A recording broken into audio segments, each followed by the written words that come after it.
Let's cross back to our BRICS coverage. We'll take you back to Sandton Convention Centre, where SABC News anchor Mfundo Mabalane is standing by with the latest. Mfundo, we heard from UN Secretary General Antonio Guterres speaking about a change in global governance and really applauding South Africa for leading the just energy transition. Perhaps you could give us the latest on your end as we speak now.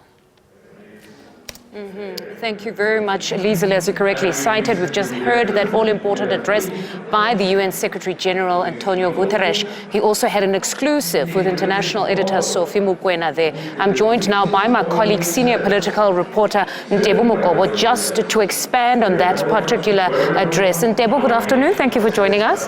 Good afternoon, Mfundo, and good afternoon to the viewers.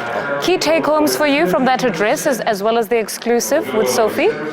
Well, one thing that I think came out from the UN chief diplomat's speech is that without the reform of the multilateral institution, fragmentation is inevitable. And he's calling for the reform of the United Nations Security Council, the Bretton Woods Institute. All this call has been there for some time. I think he painted a world that is like ideal for every African country and for the African continent in particular, an ideal world that says there will be a just, fair, and an inclusive environment or an inclusive world. But that is ideal. I mean, if you come to think of the existence of the United Nations, that has been there for almost 78 years now, since its inception. There has been a call for the reform of the United Nations Security Council in particular. But that hasn't happened. Even when they were celebrating 70 years. There was 75th anniversary, yes. Our president went on stage along with Nigeria's president to call for the same thing, that let there be reform. Yes, there was that rigorous call for the reform of the, but it hasn't happened. And now the Secretary General said there's been a movement. He's saying that some countries have agreed that Africa be included in the UN Security Council, especially be given the veto power. And the question is, who can allow Africa really to veto them? Because even some BRICS clubs, some BRICS clubs members, for instance, China and Russia, they are not really coming to the party. They're just talking. But there hasn't been anything that they said. And that's something we've spoken about even with Sophie, that I don't get a sense that they are really agitating for this change, because here they sit with us on our BRICS bloc, but then when they're there, they've been part of the P5, so in as much as ever so often there would be something that they state, but one would be looking for greater agitation that the time is now, you need to include Africa, especially because some of those resolutions taken at the Security Council have an immense impact on Africa. Literally 50% of what they discuss has to do with this continent. And I think sometimes we can blame them.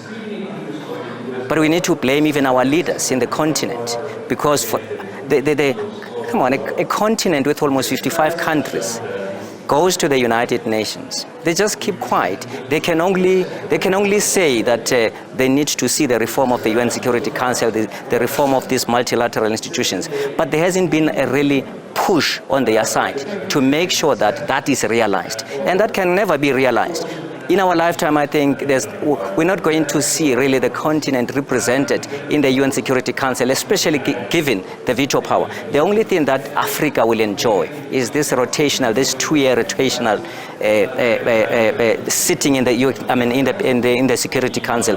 Just to be a part of the 15 member of the UN Security Council. That's 2 years. That's the only thing that we'll enjoy as Africa.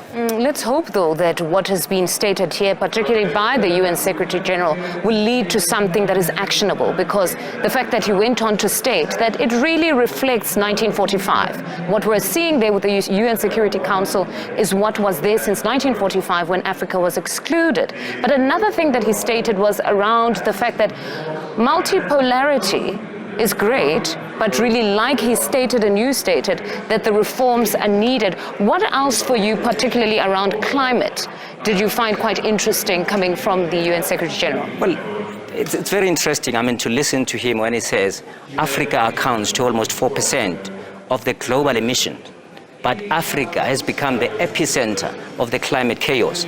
That on its own says a lot, because even here in South Africa, we have been told that we need to have this just transition, we need to reduce our emission, But the greatest polluters of the world are not doing that. Even our coal, we have been told that we need to do away with our coal. But the very same people who are telling us to do away with our coal are the ones who are stockpiling our coals. They industrialized with this very coal. Yes. And now at a time when it's time for this just transition, you have the UN Secretary General saying you need to meet your commitments. As developed nations, you need to meet your commitments to these emerging economies. Yes. So that's a problem, again, that I think these multilateral institutions have failed to address. So it's a good thing, really, to push and to say for the multilateralism and to push for the reform of these institutions. But it's another thing to really see the realization of these reforms that we're talking about. Mm-hmm. And then on the coups on the continent, Sophie touched on the coups, and we heard the Secretary General stating that perhaps you need to capacitate some of these anti-terrorism groups on the continent. What did you make of that? I think one thing, again, that is lacking in the continent. You see, at some point, the African Union, I normally call it a pilgrimage, an annual pilgrimage, where you have African leaders going to the AU Summit in Ethiopia. They go there, at some point, they adopted a self-imposed declaration to say by 2020 they would have done away, or they would have silenced the gun. But they've been moving this goalpost. If you look at 2020, that happened 2020. Recently, just in 7 months, just in the last 2 years, in West Africa, there have been 7 coups. And then it's like we were off when that declaration or that self-imposed deadline was made. We were off than when that self-imposed deadline was made, because from then, from 2020, the time when they should have silenced the gun, we had 7 coups, and it seems there's just a lot that is still in the offing. An ambitious target, but noble nevertheless. But I'm sure you've seen the criticism that is directed at the African Union itself, that in most cases they come out to condemn, but they don't feel as though they intervene when ordinary citizens are raising their concerns around leadership, there being corruption, dictatorship, but there are lots of statements when there's a coup of condemnation. So they're saying they should be going in earlier before such happens. At some point, there was something called ASIRIC. ASIRIC was an institution. It was like bringing together the armies of several countries to really respond when there is a coup in any other country. That thing has died down. And that's where we see, again, the re-emergence of these coups. It is because there's never been a political will in the African continent. Because some of these leaders, they go to the AU, for instance, but they sit with some of the despotic leaders. The leaders that some people are living under hardships, under them, under their leadership. But they don't say anything to them. They don't call them out. So even the coups in Africa, it's just a wish for them to be done away with. But the leaders will shout sovereignty, that we need to give each country their space to resolve their issues themselves. But that's what most of the leaders say. They either hide behind this or to hold their brothers accountable. One can never know. That sovereignty has been abused, because when the African Union has to act, even the regional bodies have to act, then that sovereignty is then advanced. So that on its own, again, is a problem, because they hide behind this sovereignty.